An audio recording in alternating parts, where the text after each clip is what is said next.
loolu sénégalais dañ ko war a xam choix yi ñu war a def pour libérer suñu bopp jël suñu responsabilité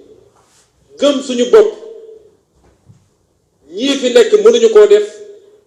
parce que amuñu sañ-sañ bi te ñemewuñu lu dul lu leen tubaab bi wala lu leen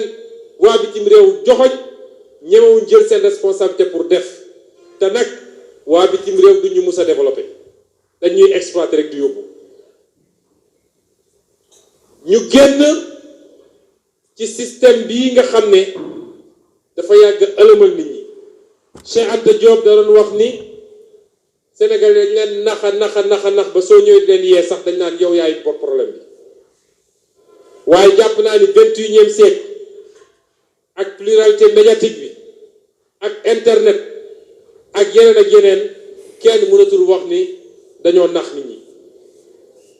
moo tax combat bii du combat Ousmane Sonko combat wu sénégalais yépp la nous lançons un appel à tous les sénégalais même ñi nekk ci jimboor yi sax te bëgg réew mi te seen loxo set te suñu toogee am yaqin ni waa ji demul te du bay nit ñi dem am nañu seen place suñu ci kaw ñu nangu lii nga xam ne mooy principe ak valeur yi lal suñu combat politique sénégalais yépp Pastef vous lance un appel et vous tend la main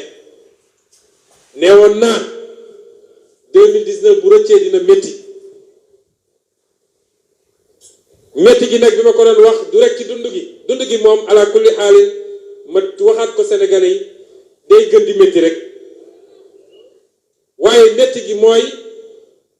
sénégalais dañu war a xam ni 5 ans dans la vie d'une nation dafa bëri lu nit yàq ci 5 ans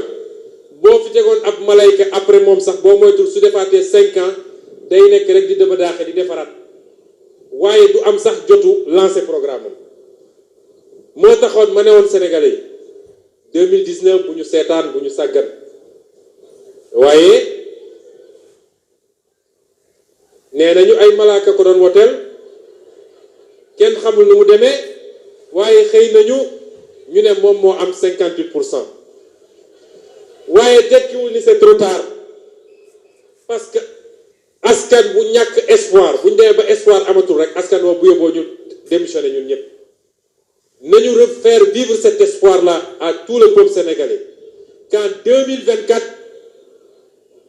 nous rattraperons ce que nous avons raté en 2019 waaye balaa boobu les étapes intermédiaires mooy élection locale yi ñu dëgmal nañu fexe ba lii nga xam ne mooy collectivité locale yi ñu teg ko ci loxo ay nit yoo xam ne ute nañu li ñu xamoon fii 2022 nañu fexe ba assemblée nationale bu dee man benn député laa ci assemblée nationale mu mel ni maa fay majorité mu wax sénégalais ni imaginez su ngeen joxoon coalition jot na groupe parlementaire wala majorité à l'assemblée nationale kon réew mi ne ñooy ñu defar ko ba mu baax lii mooy l'appel bi may lancé pour conclure ñoo ngi leen di gërëm di leen sant di ñaan yàlla kenn ku ne